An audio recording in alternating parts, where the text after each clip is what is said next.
Safety is the number one priority. Я свое тело везде. Как же страшно. Всем привет, и кто меня не знает, я Исулу, и это канал Fancy Something. И это уже второй выпуск нашей рубрики «Как это нарисовано». И сегодня мы будем пробовать очень интересную технику, которая называется Resin Art. Это такая техника рисования эпоксидной смолой. Вы наверняка замечали такие картинки, их полно в Пинтересте, когда в каком-нибудь стильном лофт-интерьере или в скандинавском декоре стоит гигантская картина в виде какого-то среза агата с какими-то кристаллами. Либо картины с морской волной. С помощью Resin Art можно создавать эффект морской пены. Неповторимый эффект. И по завершению картина напоминает стекло. Это абсолютно глянцевая, ровная поверхность. О, выглядит офигенно. Напишите в комментариях, видели ли вы подобные картины в интернете. И, кстати, в предыдущем видео я разыграла свою книгу Loft Project «Как превратить свой дом в источник вдохновения» и уже подвела итоги в своем инстаграм Fancy Something, поэтому переходите в мой инстаграм и узнайте, кто победитель. А те, кто не выиграл, то в описании под видео я оставлю ссылки на магазины, в которых можно приобрести мою книгу. Сразу хочу сказать, дисклеймер такой, что я не профессионал, я сама только недавно узнала об этой технике, очень хочу ее попробовать, поэтому учиться будем вместе. Я проштудировала все статьи. Я думаю, у нас все получится. Для этого не обязательно обладать какими-то навыками художника. Это могут сделать абсолютно все. Ну что, не будем долго томить. Поехали. И перед работой нам нужно застелить наш стол какой-нибудь пленочкой, потому что будет очень много подтеков. И вы это не сможете никак отодрать.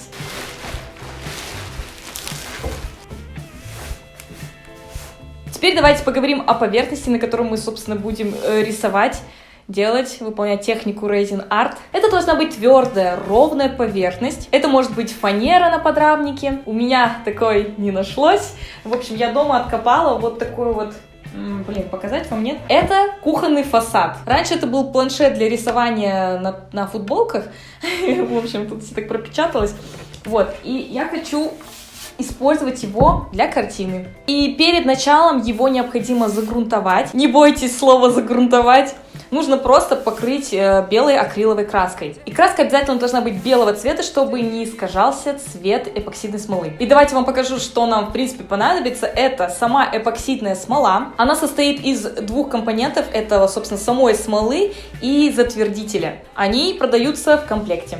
Конечно же, эта эпоксидная смола продается в разных форматах. Бывает в бутылках от разных производителей. Вот это вот, к примеру, на разлив. И есть даже специальная эпоксидная смола для Resin Art. Но я буду использовать строительную эпоксидную смолу. И теперь самое важное, то, чем мы будем окрашивать нашу эпоксидную смолу. У меня здесь различные пигменты, красители в разных форматах, в жидких форматах, в формате спрея, в формате пудры. Тут вот даже есть вот золотая морилка. Они все на основе алкоголя либо растворителя. Никаких красителей на водной основе, никаких акриловых красок на водной основе. В общем, вы поняли. Алкоголь или растворитель. Сейчас покажу по оттеночкам, что у меня здесь. Это вот такой вот жидкий пигмент голубого цвета. Это тоже жидкий пигмент в формате спрея, цвет баклажан. Тоже жидкий пигмент черного цвета. Мы его будем мешать с голубым. Этот пигмент в пудре белого цвета. Его мы будем разбавлять с помощью обычного спирта. И он будет жиденький. А это уже золотой цвет, это морилка, она тоже жиденькая. И еще нам понадобятся блестки. Вот здесь вот у меня серебристые. И нет, это не Ментос, у меня здесь золотые блестки, очень мелкого помола. Их мы тоже будем добавлять в эпоксидную смолу, и будет очень крутой эффект, но вы это все увидите в процессе. Также нам понадобятся вот такие стекляшки. Это такое раздробленное стекло, достаточно крупное. Я думаю, что можно заменить еще какими-нибудь, может быть, прозрачными бусинками, можно поискать в каких-нибудь магазинах для рукоделия. Кстати, я еще хочу как-нибудь попробовать заменить их на морскую соль. Мне кажется, тоже получится интересный эффект. Главное, чтобы эпоксидка не разъела ее. И еще нам понадобится вот такая вот горелка, газовый баллон и горелка. Не пугайтесь, это стоит вообще недорого. Один раз купите, и потом можно будет безешку поджигать или стейк обжаривать. Вот, собственно, и все. И в качестве вспомогательных элементов нам нужна будет миска для перемешивания, перчатки, чтобы не запачкаться, фартук, потому что я тут в прекрасном жакете розовом, и стаканчики, по которым мы будем разливать эпоксидку. Ну, а это моя импровизированная мешалка. Мне ее не жалко, она свое отработала, мешать нечем, не рукой же мешать. И зажигалка, естественно, в желтом цвете. Ну все, давайте приступать. Меня уже не терпится. В общем, как вам такой прикид? Я, вырядилась в розовый пиджак, а в итоге его не видно. Но я выгляжу профессионально, да? Кстати, где мои очки для пущего эффекта? Because safety is the number one priority. Нам нужно взять эпоксидную смолу, сразу всю, которую у вас есть. На этот размер картины нам понадобится вот таких 2 баночки эпоксидной смолы. Тут где-то примерно 500 мл. Так, нужно все это открыть и перемешать. И да, внимание, нужно работать быстро, потому что эпоксидная смола начинает застывать уже через 60 минут. О, боже, как страшно! Не пугайтесь, она может нагреваться, но когда эпоксидная смола начинает нагреваться, значит, она начинает застывать. Так, не болтаем, работаем быстро. Мой ассистент открыл мне затвердитель. Ну и вот сейчас с этого момента нужно работать быстро. Вливаем затвердитель в эпоксидную смолу и тщательно перемешиваем. Нужно перемешивать минут 10, очень тщательно, со всех боков. Конечно, я думаю, ложка здесь бы лучше подошла. Быстрее все это перемешать, пока ничего не происходит. Нужно тщательно перемешать. Я перемешала. Тут образовалась куча пузырьков, но это не страшно. Для этого у нас есть горелка, но об этом попозже. Итак. Так, на чем я остановилась? Расставляем стаканчики и наливаем сюда эпоксидной смолы. Я пока не буду наливать слишком много. Ой, чтобы везде хватило. Ой, слушка-хрюшка. Как вам такая рубрика на канале? Каждое мое видео будет попадать в эту рубрику. Так, тут у нас голубой пигмент. Добавляйте по чуть-чуть, чтобы не переборщить. Вау, смотри, как красиво. Так. О, как красиво. Такой морской цвет. Тщательно это перемешиваем. Видите, цвет недостаточно насыщенный. Такой полупрозрачный. Нам нужно еще, поэтому давайте добавим еще. Очень красивый цвет, похож на морскую волну. Вот, кстати, отлично подойдет для композиции, которые вот какого-нибудь берега морского. Цвет нужно проверять вот таким вот образом, поднимая палочку. Ну, вот он достаточно полупрозрачный. Можно добавить еще. Лучше добавлять постепенно. Не бухайте пигмента сразу, чтобы это было контролируемо. Когда ты можешь что-то контролировать, это всегда приятно, согласитесь. Ну все, с этим мы цветом закончили. Теперь давайте поработаем с золотым. О, смотрите! Воняет ужасно. Давайте добавляем. Так, добавляем по чуть-чуть. Видите, какой эффект по бокам? Очень красиво. Офигенно. Теперь давайте намешаем белого пигмента. Я в отдельной миске его насыпаю. Думаю, этого будет достаточно. И вливаем немного спирта. Если мы будем всыпать этот порошок сразу в эпоксидную смолу, то могут остаться комочки, сухие частички. Поэтому сначала мы все это разбавляем в спирте. О боже, вот же свинота. Намешали и вливаем в стаканчик.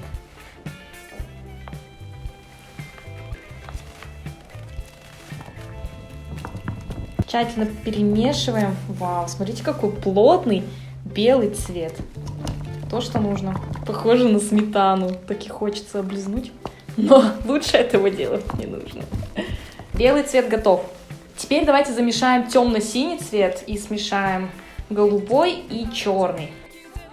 И перемешиваем. Все, меня устраивает. Готово. И последний цвет — это баклажан. И он у меня в спрее, тут все гораздо проще. Я не знаю почему, но пигмент протекает. Ладно, пока перемешаем так, как есть. Просто потрясающе, как реально срез Агата. Я добавила очень много пигмента.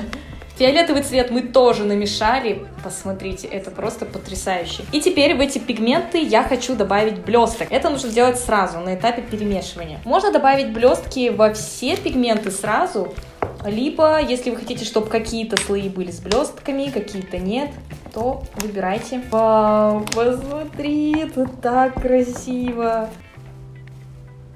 Еще я хочу добавить морскую волну золотых блесточек. Ну все, готово. У нас вот здесь вот два блестящих пигмента. Здесь баклажан, здесь темно-синий и белый. И все, мы можем приступать. Нам нужно поставить планшет на небольшую возвышенность. И сверху ставим планшет. И приступаем к заливке. Мне немного страшно. Главное это поставить планшет ровно по столу, чтобы в случае, если что-то будет стекать, мы не запачкали пол. Кстати, стаканчики уже начинают немного нагреваться, что меня пугает. Так, наливаем эпоксидку, не жалеем, делаем слои. Здесь пойдет темный цвет. О боже, он такой темный.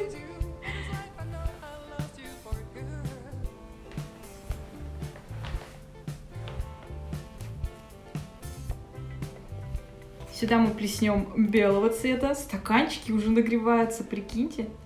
Все это творческий процесс. Поэтому каждая картина будет уникальной. Далее пошло золото, самое интересное, на мой взгляд.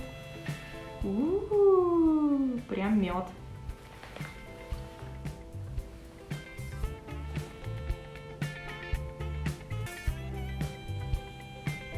И фиолетовый цвет. О, да. Теперь понимаете, да, как важно все вокруг расставить, расстелить пленочкой, потому что все должно стекать с краев. Да, так нужно, это не я такая свинота.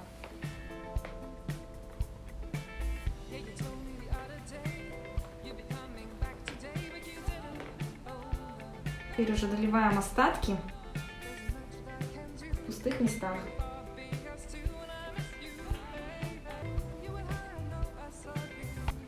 Немного размазываем.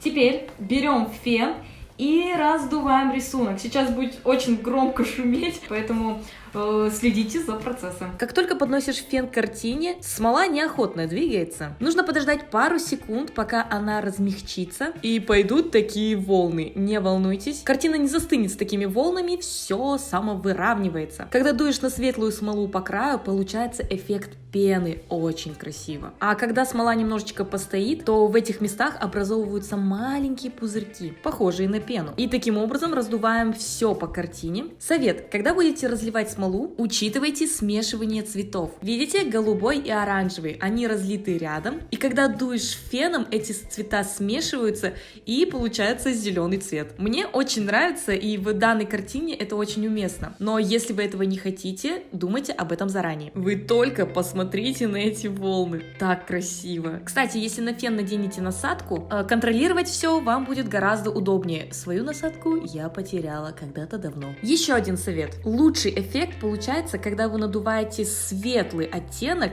на темный. Именно тогда получится красивый эффект пены, поэтому наводите фен под разными углами, не в одном направлении. Это зависит от эффекта, которого вы хотите добиться. Картина начинает походить на космос. Я хочу немного рискнуть и наклонить картину, чтобы она немножечко потекла. Я рисковая девчонка, что ничего не скатывается. Ладно, продолжаем. Чтобы получилась красивая сеточка, я сейчас пшикну вот этим вот баклажановым цветом. Так. Смотрите, тут происходит что-то необычное. Смотрите, получаются вот такие вот дырочки. Очень красиво, невероятно. Еще я хочу пшикнуть вот здесь. Так, посмотрим на реакцию. Да, вот видите, здесь получаются вот такие вот колечки появляются. Хороший эффект получается, если краски контрастные, белый и вот более темный оттенок, тогда будет явно видно сеточку, потому что на темном не так сильно видно. Обмазываем края, чтобы они тоже были красивыми, потому что будет висеть картина и бока будет видно. Я понимаю, что это моя первая картина. Я бы хотела поэкспериментировать с сочетаниями цветов, сделать что-нибудь похожее на агат, на малахит, что-нибудь зеленых оттенков, к примеру. Но, мне кажется, для первой работы очень даже неплохо. Мы, кстати, еще не закончили. Прям доставайте с краев эпоксидку и размазывайте ею. Это похоже на пасту для шугаринга. Просто подставляй сюда ноги, процедура пойдет. Я думаю, можно снять наши перчаточки.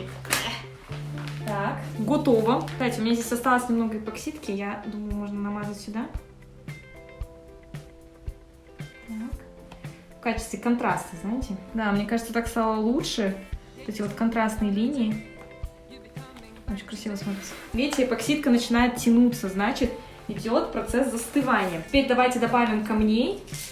Насыпаем на руку и распределяем в местах. Вот здесь, к примеру. Чтобы картина была еще и объемной.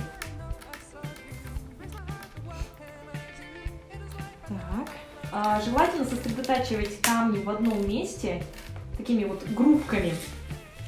Так получается гораздо эффектнее. Не нужно раскидывать стеклышки по всей картине. Мы сейчас накидаем камешек, еще сверху подольем эпоксидной смолой. И давайте выложим вот здесь, вот по этой черной линии, чтобы она не казалась такой скучной.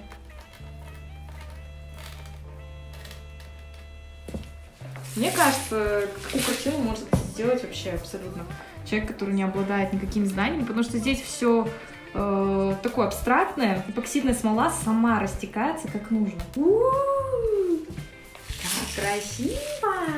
Давайте вот здесь вот добавим немного эпоксидной смолы, чтобы это немножечко зафиксировалось. Теперь, сейчас вас ждет фаер-шоу от меня. Сейчас мы воспользуемся горелкой. Это такой долгожданный момент. Я так ждала этого момента.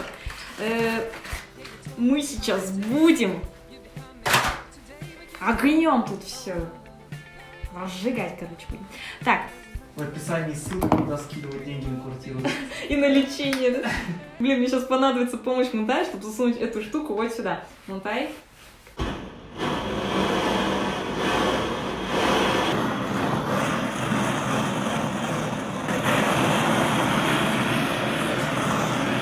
О, пузырьки удаляются, я вижу. Ряд.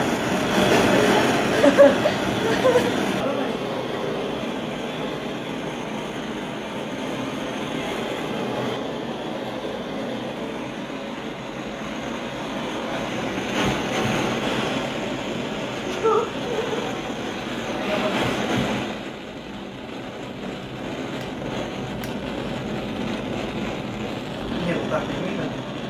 Да.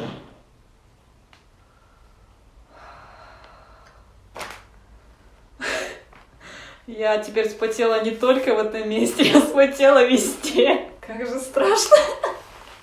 Поздравляю! Мы закончили! Проголосуйте вот в этом опросе сверху. Хотите ли вы еще какие-нибудь картины с рейзин артом? Это моя первая работа. В следующий раз я бы хотела чего-нибудь другого, больше синего, возможно. И вообще классно! Вообще напишите в комментариях, нравится ли вам картина и нравится ли вам техника. Теперь нужно дождаться, пока эта картина высохнет. Она сейчас начнет нагреваться, будет действовать эффект эпоксидной смолы. Нужно оставить картину на сутки, она превратится просто в твердое стекло, и можно будет вешать на стену. Ну что, увидимся с вами уже на следующий день и посмотрим, что у нас получилось.